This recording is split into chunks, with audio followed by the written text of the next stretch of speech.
Hello, നല്ല നമസ്കാരം.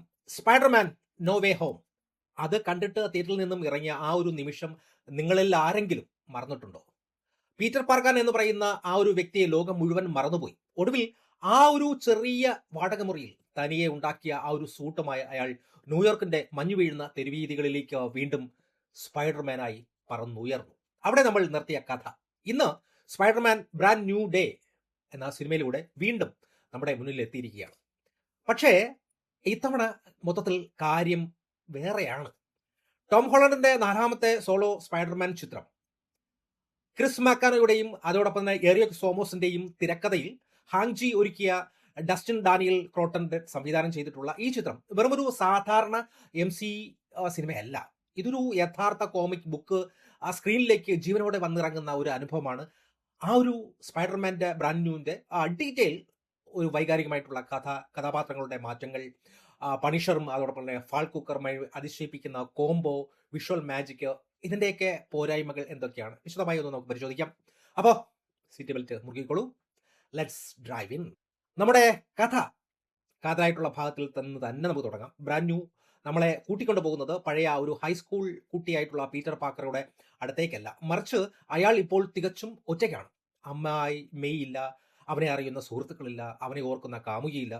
Classic Spiderman കോമിക്കുകളിൽ നിന്നും നമ്മൾ കണ്ടിട്ടുള്ള ആ ഒരു എക്സ്ട്രേഷൻ, ടോർച്ചർ അല്ലെങ്കിൽ ധർമ്മസങ്കടം, ഈ ഒരു സിനിമയുടെ അടിത്തറ തന്നെ അത് തന്നെയാണ്. പ്രിയപ്പെട്ടവരെ സംരക്ഷിക്കണമെങ്കിൽ താൻ അവരിൽ നിന്നും അകന്നു നിൽക്കണം എന്നുള്ള കടുത്ത തീരുമാനം പീറ്റർ എടുത്തിരിക്കുകയാണ്. പക്ഷേ മനുഷ്യനാണ്, ഉള്ളിൽ വൈകാരികമായിട്ടുള്ള ഒരുപാട് ബന്ധത്തിന് വേണ്ടിയുള്ള അയാൾ കൊതിക്കുന്നുണ്ടാവും. ഈ അവസ്ഥയിലാണ് പീറ്ററിന്റെ ശരീരത്തിലും ശക്തികളിലും അപ്രതീക്ഷിതമായിട്ടുള്ള മാറ്റങ്ങൾ വരുന്നത്. അവന്റെ സ്പൈഡർ DNA-യിൽ പെട്ടെന്നുണ്ടാകുന്ന ആ ഒരു തരംഗം കാരണം സ്വന്തം ശക്തികളെ പോലും കൺട്രോൾ ചെയ്യാൻ പറ്റാത്ത അവസ്ഥയിലേക്ക് പീറ്റർ എത്തുകയാണ്. ഇതിനിടയിലാണ് നഗരത്തിലെ പുതിയ ഭീഷണികൾ ഉയർന്നു വരുന്നത്. ഇവിടെയാണ് ടോം ഹോളണ്ട് എന്ന് പറയുന്ന നടന്റെ പ്രകടനം നമ്മളെ ഒരുപാട് അത്ഭുതപ്പെടുത്തുന്നത്. മുൻപത്തെ ചിത്രങ്ങളിൽ കണ്ടിട്ടുള്ള ആ ഒരു കുട്ടിക്കളിയോ അതല്ലെങ്കിൽ ചാഞ്ചാട്ടമോ അല്ല ഇത്തവണ. തോളിൽ വലിയൊരു ഭാരം ചുമക്കുന്ന, അനുഭവ സമ്പത്തുള്ള, എന്നാൽ ഉള്ളിൽ വലിയൊരു മുറിവുള്ള പീറ്റർ പാർക്കറെ ടോം ഹോളണ്ട് അവസരമായി തന്നെ ഈ സ്ക്രീനിൽ എത്തിച്ചിട്ടുണ്ട് എന്നുള്ളതാണ്. ഒരുപക്ഷെ ഹാരി പോട്ടർ പരമ്പരയിൽ കഥാപാത്രങ്ങൾ വളർന്നു വരുന്നതായി പോലെയുള്ള ഒരു ഹോം ടോളിന്റെ സ്പൈഡർമാനും MCUയും വളർന്നു വന്നിരിക്കുന്നു എന്ന് നമുക്ക് ഉറപ്പിച്ചു തന്നെ പറയാൻ പറ്റും എന്നുള്ളതാണ്. ഇനി നമുക്ക് ഈ സിനിമയിലെ ഏറ്റവും രസകരമായിട്ടുള്ള ചില മൊമെന്റുകളുണ്ട്. അതായത് ആ ഒരു സർപ്രൈസ് കൂട്ടുകെട്ടുകൾ. അത് തന്നെ പറയേണ്ടത് ആ ഒരു ജോൺ ബർത്തലിന്റെ ആ ഒരു പുരുഷർ അല്ലെങ്കിൽ ഫ്രാങ്ക് ക്ലാസിനെ കുറിച്ചാണ്. ചിന്തിച്ചു നോക്കേണ്ടത്, നമ്മൾ ഈ കുറ്റവാളികളെ അല്പം പോലും ദയയില്ലാതെ കൊന്നു തള്ളുന്ന പണിഷറും അവരെ കൊല്ലരുത് എന്ന് നിർബന്ധം പിടിക്കുന്ന സ്പൈഡർമാനും തമ്മിലുള്ള ആ ഒരു മിഷനറിന് വേണ്ടി അവർ ഇറങ്ങുകയാണ്. എങ്ങനെയിരിക്കും ചിന്തിച്ചു നോക്കേണ്ട. അത് അവർ തമ്മിലുള്ള ആ ഒരു രണ്ട് ധ്രുവത്തിലുള്ളവർ തമ്മിലുള്ള ഒരു കോംബോ, പരസ്പരം ഒട്ടും യോജിക്കാത്ത ആ ഒരു കോംബോ, അങ്ങനെയുള്ള ഒരു കോംബോ, ഒരു ഭാര്യ ഭർത്തൃ ബന്ധം പോലുള്ള ഒരു ഒരു രീതിയിലുള്ള ഒരു സംഭവം. ഒരുപക്ഷെ ഇവർക്കിടയിൽ ഉണ്ടാകുന്ന ഒരു MCU പ്രോജക്റ്റുകളിലെ പണിഷറിന്റെ അത്ര തന്നെ ഡാർക്ക് മോഡ് ഇതിൽ കൃത്യമായിട്ടും സൂക്ഷിച്ചിട്ടോ എന്ന് ചോദിച്ചാൽ ഒരുപക്ഷെ ഡിഫറെന്റ് ആയിട്ടുള്ള അഭിപ്രായങ്ങൾ ഉണ്ടാകും. എങ്കിലും സ്പൈഡർമാന്റെ ലോകത്ത് ഫ്രാങ്ക് ക്ലാസിൻ ഉണ്ടാക്കുന്ന ഒരു വൈബ് ഡിഫറെന്റ് തന്നെയാണ്. അടുത്തതായി ഈ പീറ്ററിന്റെ DNA-യിൽ ഉണ്ടാകുന്ന ആ ഒരു വ്യതിയാനങ്ങൾക്കുള്ള ഉത്തരം ബ്രൂസ് ബാനറിലൂടെയാണ് സിനിമ കണ്ടെത്തുന്നത്. ന്യൂയോർക്ക് നഗരത്തിന്റെ ആ ഒരു മധ്യത്തിൽ സ്പൈഡർമാനും അതോടൊപ്പം തന്നെ ഹാൾക്കും ഒന്നിച്ചെത്തുന്ന ആക്ഷൻ വിഷ്വലുകൾ ഒരു കോമിക് പ്രേമികൾക്ക് നൽകുന്ന ഒരു ആവേശം ഒരു കിടിലമാണ്, ഒരു കിടില സാധനം. എന്നാൽ എത്ര വലിയ ആക്ഷൻ ഉണ്ടെങ്കിൽ പോലും ഒരു സ്പൈഡർമാൻ സിനിമയിൽ നിലനിൽക്കുന്ന അതിന്റെ ഒരു വൈകാരിക ആത്മാവിലാണല്ലോ. അത് ഇത്തവണ സാധിച്ചെടുത്തത് പീറ്ററും MJയും തമ്മിലുള്ള ആ ഒരു ബന്ധത്തിലൂടെയാണ്. ലളിതമായി വേണമെങ്കിൽ എഴുത്തുകാർക്ക് ഒരു മാജിക് നൽകി AJയും പീറ്ററിന്റെയും തിരികെ ഓർമ്മ വരുന്ന രീതിയിൽ തിരക്കഥ എഴുതാമായിരുന്നു. പക്ഷേ അവർ ആ ഒരു എളുപ്പ വഴി തിരഞ്ഞെടുത്തിട്ടില്ല എന്നുള്ളതാണ്.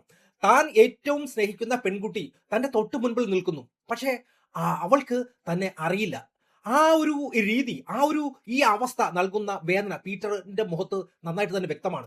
സിനിമയിൽ ഇരുവരും ഒന്നിച്ചെത്തുന്ന ഒരു പ്രത്യേക സീനുണ്ട്.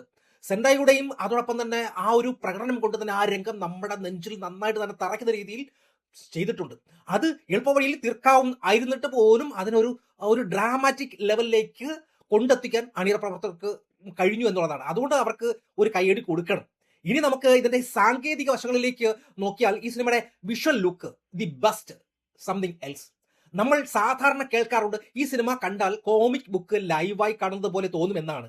പക്ഷേ ഇവിടെ ഡസ്റ്റിൻ ഡാനിയൽ ക്രോട്ടൺ ആ ഒരു അക്ഷരാർത്ഥത്തിൽ ചെയ്തു വച്ചിരിക്കുന്നത് എന്ന് പറയുന്നത് സൺഡേ മോർണിംഗ് കാർട്ടൂണുകളുടെ ആ ഒരു ക്ലാസിക് കോമിക് പാനലിലൂടെ ആത്മാവിനെ തൊട്ടറിഞ്ഞ് ആ ഒരു മേക്കിംഗ് ആണ് നടത്തിയിരിക്കുന്നത്. പ്രത്യേകം പറയുന്നത് ടോം ഹോളണ്ടിന്റെ പുതിയൊരു സ്പൈഡർമാൻ സ്യൂട്ടാണ്. അദ്ദേഹത്തിന്റെ ആ സൂട്ട് കാണുമ്പോൾ തന്നെ ഒരു പ്രത്യേക വികാരമാണ്. കാരണം പഴയതിൽ നിന്ന് വ്യത്യസ്തമായിട്ട് ആ ഒരു റെഡ് ആൻഡ് ബ്ലൂ സൂട്ട് അത് കിടില സാധനമായിട്ടാണ് എനിക്ക് തോന്നിയത്. അത്രയും വൈബ്രന്റ് ആയിട്ടുള്ള കളറിംഗ് ആണ്.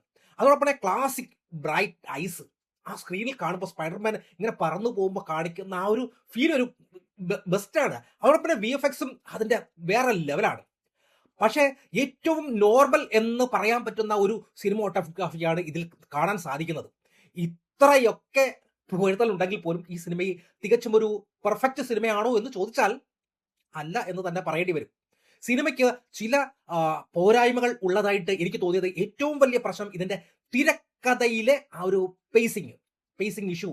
ആ സിനിമയിൽ ഒരുപാട് കഥാപാത്രങ്ങളുണ്ട്. പീറ്ററും MJയും ആ പണിഷറും ഹാർക്കും ഡാമേജും അങ്ങനെ ഒരുപാട് സാധനങ്ങൾ, ഒരുപാട് ആൾക്കാരുണ്ട്. ആ ഒരു കഥാപാത്രങ്ങളെ ആ ഒരു നീണ്ട നിരയെ വ്യക്തിഗത സ്റ്റോറി ലൈനുകളും എടുത്തു നോക്കിയാൽ വളരെ മികച്ചതാണെങ്കിൽ പോലും പക്ഷേ ഈ ഒരു 2.5 മണിക്കൂർ കൊണ്ട് സിനിമയെ കൊണ്ട് ഒരു സ്ഥലത്തേക്ക് കൊണ്ടെത്തിക്കാൻ വേണ്ടി തുടക്കത്തിൽ കാണിക്കുന്ന 10-20 മിനിറ്റ് സിനിമ ഒരു സ്ലോ പേസിലേക്ക് പോകുന്നു എന്നുള്ളതാണ്. ആ സ്ലോ പേസിലേക്ക് പോകുമ്പോൾ കാരണം പീറ്ററിന്റെ സ്വന്തം കഥയിലേക്ക് വേണ്ട ചില നിമിഷങ്ങൾക്ക് വേണ്ടി മാത്രം ബിൽഡ് ചെയ്തതായിട്ട് പോലെ തോന്നുന്നുണ്ട്. അടുത്തതായി വരാൻ പോകുന്ന അവഞ്ചേഴ്സ് ഡോംസ്ഡേയുടെ ആ ഒരു വമ്പൻ ചിത്രങ്ങളിലേക്ക് ഇതൊരു വലിയ രീതിയിലുള്ള ഒരു വഴിയാണോ അല്ലെങ്കിൽ സൂചനയാണോ നൽകുന്നുണ്ട് എന്ന് ചോദിച്ചാൽ ഇല്ല എന്ന് തന്നെ പറയും. ഇതൊരു പ്യൂവർ ഐസൊലേറ്റഡ് സ്പൈഡർമാൻ സ്റ്റോറിയാണ്. എൻ ക്രെഡിറ്റ് സീനിൽ ആ ഒരു ചെറിയ സൂചന നൽകുന്നുണ്ടെങ്കിൽ പോലും ആ ഉത്തരങ്ങളെക്കാൾ കൂടുതൽ സംശയങ്ങളാണ് ബാക്കി വയ്ക്കുന്നത് എന്നുള്ളതാണ് സത്യം. അപ്പോൾ എനിക്ക് തോന്നിയത് മൊത്തത്തിൽ ഈ സിനിമയെക്കുറിച്ച് എന്താണ് പറയേണ്ടതെന്ന് എനിക്ക് ഒരു പിടിയില്ല.